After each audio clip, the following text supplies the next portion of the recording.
Book of Heaven, Volume 21, Part 4.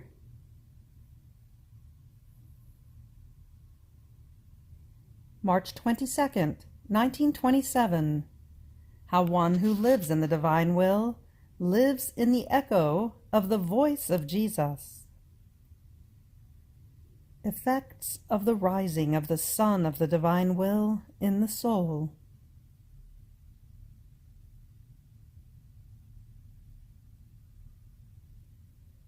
Continuing in my usual state, I was following the divine will in the creation, and going from one created thing to another.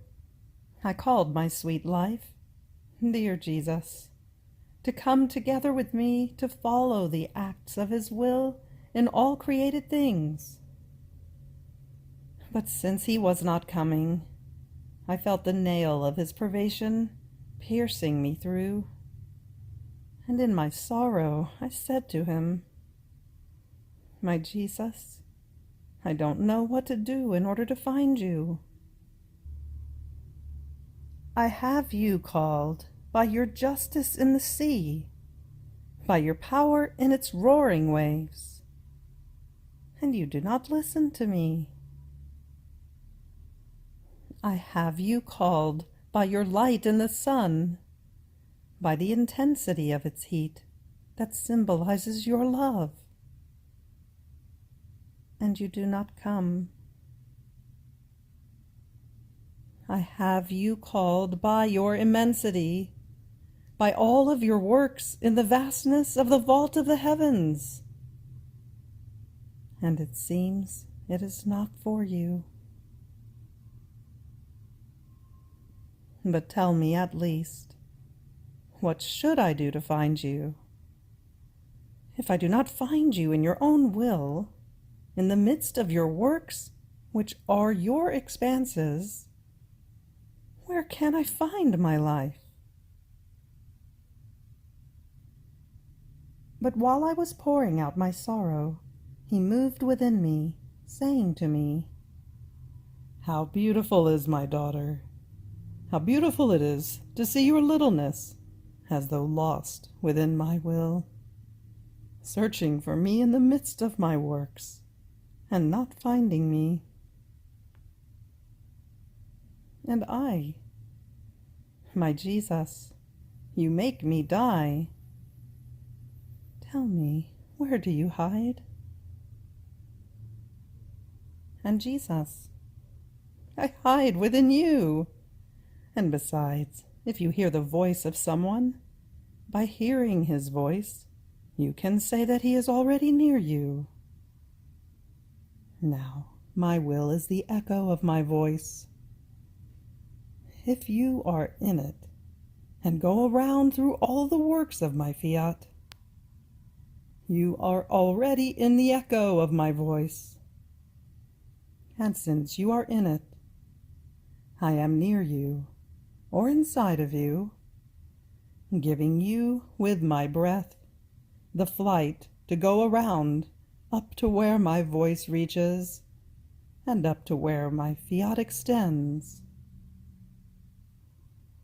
Surprised, I said, "My love, so your voice becomes very, very long, and very, very wide, because there is not one point in which your will is not present." And Jesus added, "Indeed, my daughter, there is no will, nor is there voice, without the person who emits it. Just as my will is everywhere, so there is not one point that my voice does not reach, bringing my Fiat to all things. Therefore, if you are in my will, in the midst of its works, you can be more than certain that your Jesus is with you." After this, I was thinking about the great good that the divine will brings to us.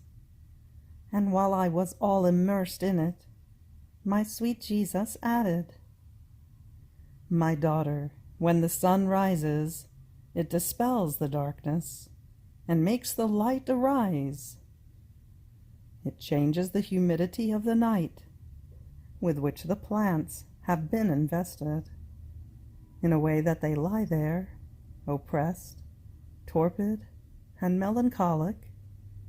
But as the sun rises, it turns that humidity into pearls, pearling everything, plants, flowers, and over all nature, its silvery aura brings back gaiety and beauty, taking away the torpor of the night. And with the enchantment of its light, it seems to take all nature by the hand in order to vivify it, embellish it, and give it life. The sea, the rivers, the springs strike fear during nighttime. But as the sun rises, the sun's rays dispel the fear, and investing them down to the bottom, it forms in them a golden and silvery bed. It crystallizes the waters and forms in them the most beautiful enchantment. So all nature rises again by means of the sun. If it were not for the sun, it could be called a work without life. My will is more than sun. As it rises in the soul, it clothes her with light. All of her acts are pearled with divine light, in such a way that they convert into more than most refulgent diamonds and precious ornaments. Before the sun of my will rises, they are like night dew that oppresses the plants and gives them no tint of beauty. But with the rising of the sun, that dew forms the most beautiful ornament for all plants, and gives to each one of them its tint of beauty, and makes the variety and the vividness of their colors stand out.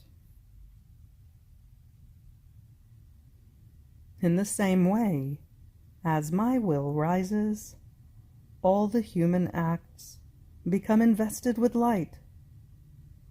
They take their place of honor in my will.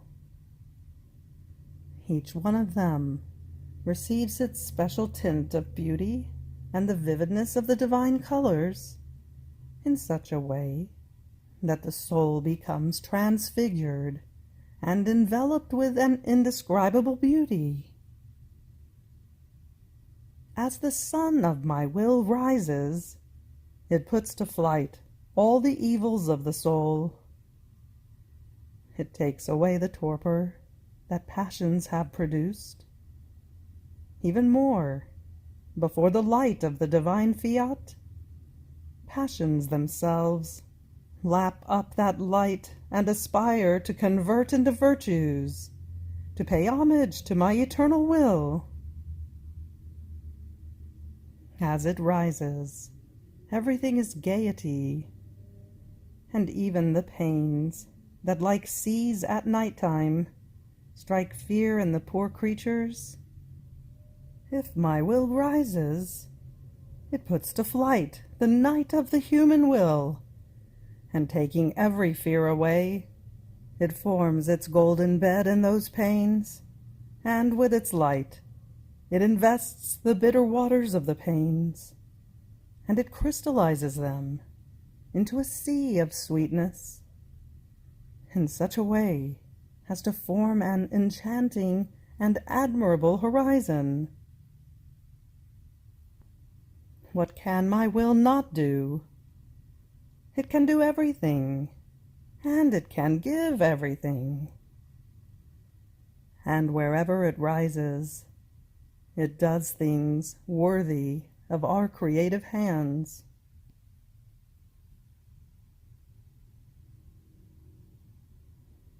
March 26, 1927.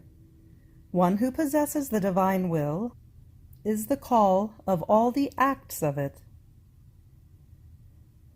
As many acts as the soul does in the divine will, so many times does she rise again in the divine life. How one who does not do the divine will is the petty thief of creation.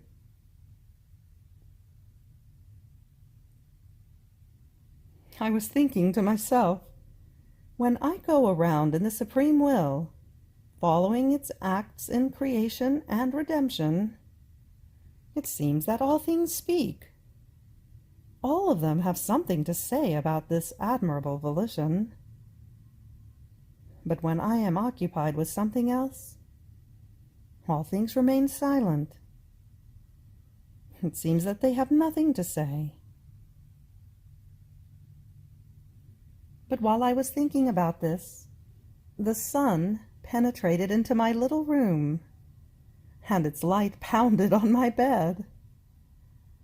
I felt myself being invested by its light and heat, and at that moment a light came out from within my interior, and as it dived into the light of the sun, the two of them kissed. I was surprised, and my sweet Jesus told me, "My daughter, how beautiful is my divine will bilocated in you and in the sun. When it dwells in the soul and makes a sweet encounter with its own works, it makes feast. And as it plunges into its own acts that it exercises in the created things, they kiss each other. And one light remains, while the other returns triumphantly to its place to exercise its office, wanted by my will itself. So the soul who possesses my will is the call of all the acts of it, and as they meet, they immediately recognize each other. This is why, when you go around in creation and redemption, all things speak to you.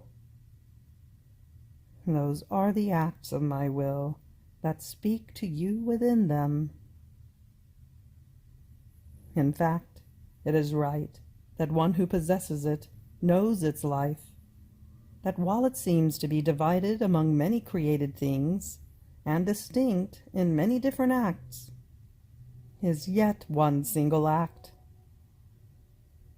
And it is necessary that one who possesses it be aware of all its acts, in order to form one single act with all the acts of my will.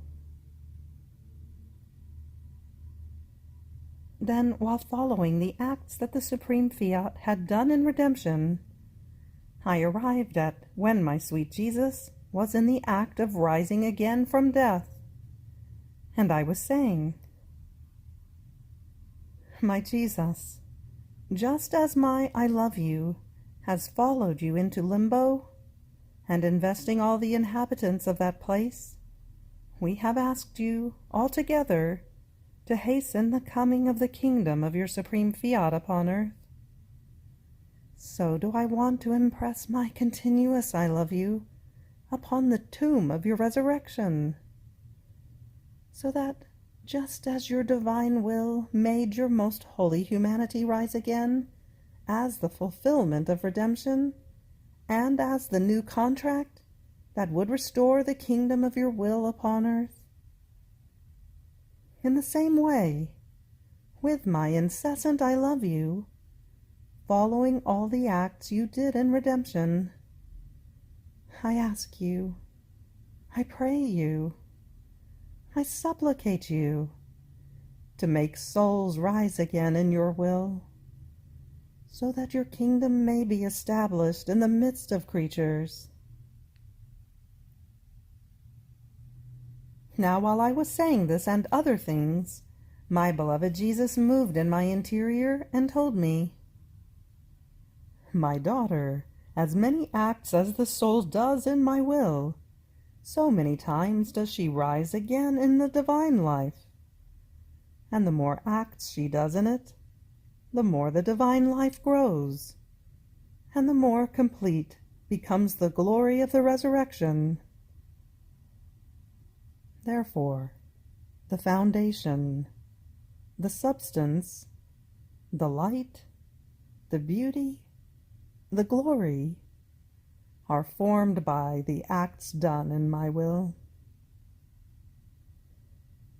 The more contact the soul has had with my will, the more it can give, embellish, and expand. Even more, one who has always lived in my volition, since my will has had its dominion over all the acts of the creatures, will possess the act ever new of my fiat. So not only will she receive the new and continuous act of the Beatitudes from God, but by virtue of my will that she has possessed on earth, she will possess the new act of the Beatitudes within herself, such that, as she releases it from herself, it will invest the whole celestial fatherland. And so there will be such harmony between the new act of God and the new act of one who has possessed my will, as to form the most beautiful enchantment for that celestial dwelling. The prodigies of my will are eternal and ever new. After this I was thinking to myself, how is it that from such a high place, when he was created by God, Adam fell so low after sin? And my always lovable Jesus, moving in my interior, told me, my daughter, in creation, one was the will that entered the field in creating all things, and by right, to it alone belonged the dominion, the regime, and the carrying out of its very life in each thing and being created by it. Now, because man withdrew from our will, the will that reigned on earth was no longer one, but there were two. And since the human will is inferior to the divine, man emptied himself of all the goods of this supreme fiat, and in doing his own will, he took the place away from the divine will.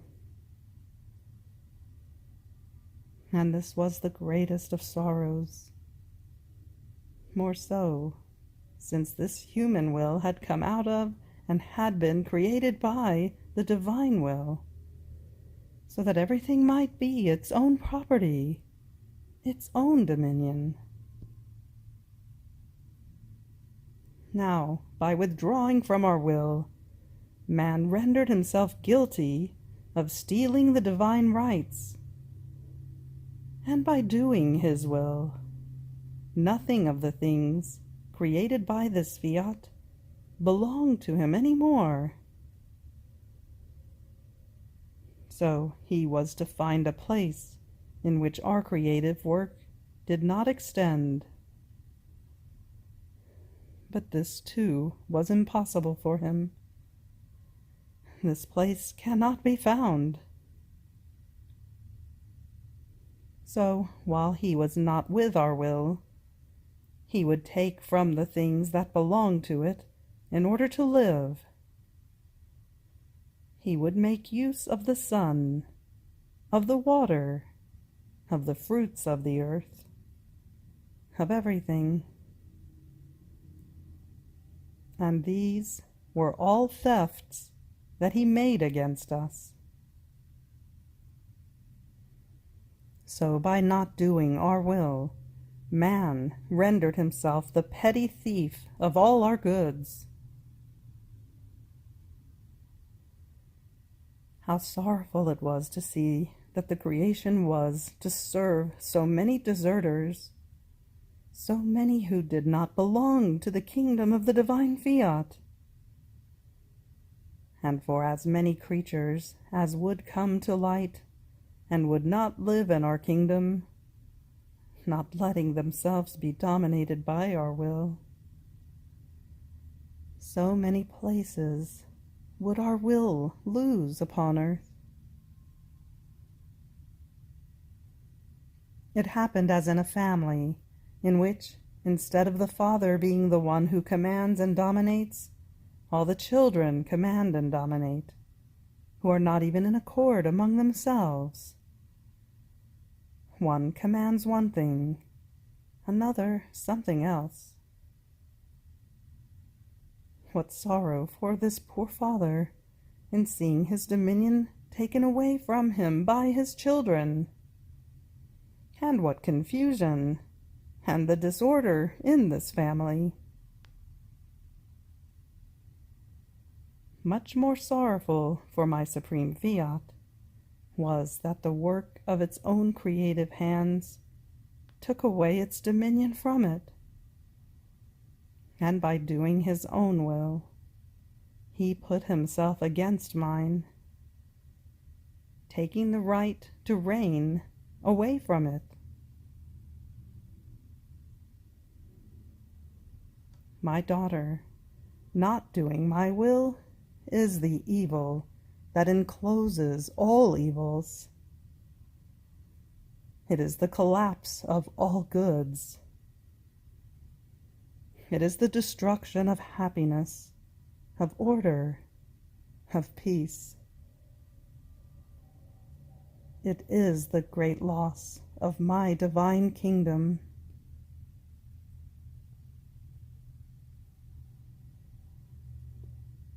March 31st, 1927. How the soul who lives in the divine will is the triumph of it. Threats of wars. Union of all races.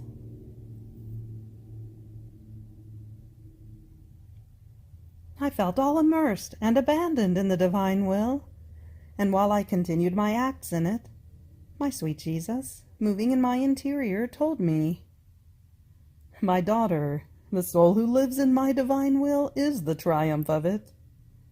As the soul does her acts in it, it puts out its bilocating virtue, that hovering throughout the whole creation, extends its divine life in it.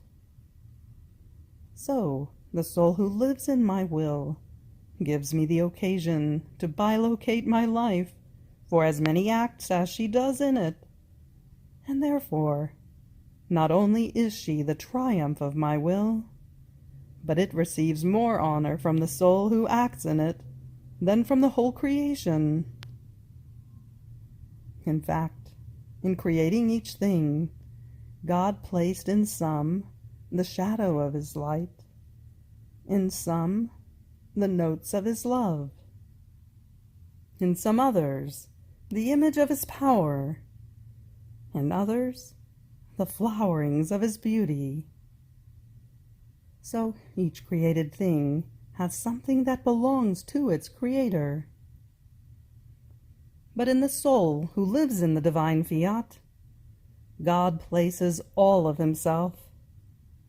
He centralizes his whole being in her, and by locating in her, he fills the whole creation with the acts that the soul does in his will, in order to receive love, glory, and adorations from her, for each thing that came out of our creative hands. So one who lives in it places herself in relation with all created things, and taking to heart the honor of her Creator, through the same relations that she receives for each thing, from the smallest to the greatest thing created, she sends the requital of her relations for all that her Creator has done. Therefore, all communications are open between the soul and God, the creature enters the divine order and enjoys perfect harmony with the Supreme Being. And because of this, she is the true triumph of my will. On the other hand, one who does not live in it lives with the human will, and therefore all communications with the Supreme Being are closed. Everything is disorder and disharmony. Her relations are with her own passions, and through her passions she sends her acts. She knows nothing about the news of her Creator. More than serpent, she crawls on the earth and lives in the disorder of human things. Therefore, the soul who lives with her human will is the dishonor of mine, and the defeat of the divine Fiat in the work of creation. What sorrow, my daughter, what sorrow! The human will that wants to defeat the will of its Creator, who loves the creature so much, and wants, in his triumph, the triumph of the creature herself. Then I was lamenting to Jesus because of his privations, since now, perhaps more than ever, he is making me suffer his being away for a longer time. Yet he tells me that he loves me. Who knows?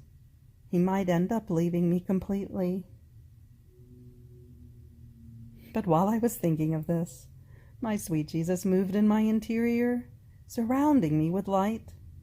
And in that light, he made me see wars and fierce revolutions, civil and against Catholics. One could see all races fighting, and all of them in the act of preparing for more wars. And Jesus, all afflicted, told me, "My daughter, you do not know how my burning heart wants to run with love toward creatures. But while it runs, they reject it. While they run toward me with the most brutal offenses and with the most horrendous pretenses. So, as my love sees itself being persecuted, my justice enters the field and defends my love, striking with scourges those who persecute me, and uncovering the pretenses they make, not only with me, but also among themselves as nations, because in brawling they reveal themselves, that instead of loving one another, they hate one another fiercely. This century can be called the century of the most awful pretenses, and among all classes. And this is why they never come to an agreement among themselves.